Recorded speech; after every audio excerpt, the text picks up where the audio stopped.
कधी आपण लोकल मधून पडून एकाचा मृत्यू झालाय किंवा रेल्वे ट्रॅक ओलांडत असताना अपघात झालाय आणि प्रवाशाचा मृत्यू झालाय अशा बातम्या ऐकत होतो. मात्र गेल्या काही दिवसांपासून लोकलमध्ये सपासप चाकूने वार केले जात आहेत, हल्ले केले जात आहेत अशा बातम्या वारंवार वाढतायत. त्यातल्या त्यात हा गावगुंड एका वृद्ध महिलेला कशा अभद्र भाषेमध्ये शिवीगाळ करतोय हा व्हिडिओ तुम्ही पाहिलाच असेल.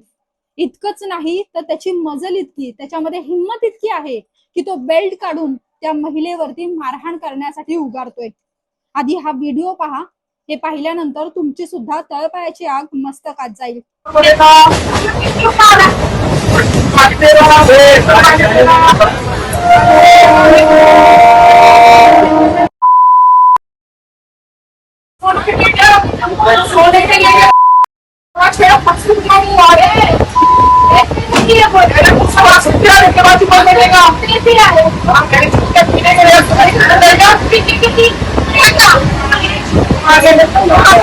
उसकी पीछे तो मुझे बहुत से भाई का घर में झगड़ा हुआ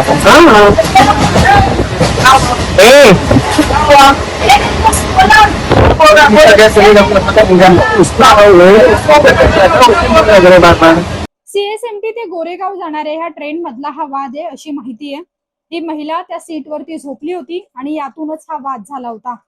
यानंतर ह्या गावगुंडाची इतकी हिंमत वाढली की त्याने ह्या महिलेला घाण घाण शिव्या दिल्या आणि इतकंच नाही तर कमरेचा बेल्ट काढून तिला मारहाण करण्याचा प्रयत्न केला. आता हा मूर्ख नालायक माणूस जे काही करतोय त्याची जेवढी हिंमत आहे त्यावरती टीका करणं, त्याला कठोर कारवाई होणं हे गरजेचंच आहे.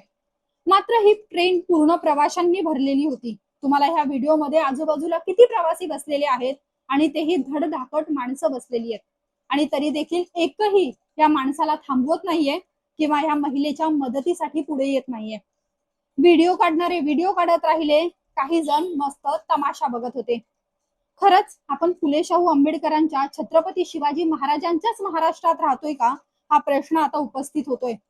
कारण याच महाराष्ट्रामध्ये महिलेकडे जर वाकड्या नजरेनं जरी पाहिलं ना तरी रणकंदन होत होतं आणि आज या महिलेला एक माणूस इतक्या घाणेरड्या शिव्या देतोय, तो पट्टा काढून मारतोय आणि आपण फक्त बघतोय.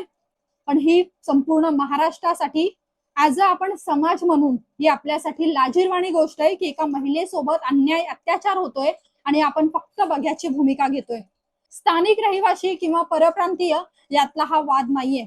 हे जर कोणासोबतही होत असेल आणि जर एखादा नालायक माणूस आणि जर त्याची हिंमत इतकी वाढत असेल तर त्याला जागेवरती जाब विचारणं, त्याला कठोर शिक्षा होणं देखील तितकंच गरजेचं आहे.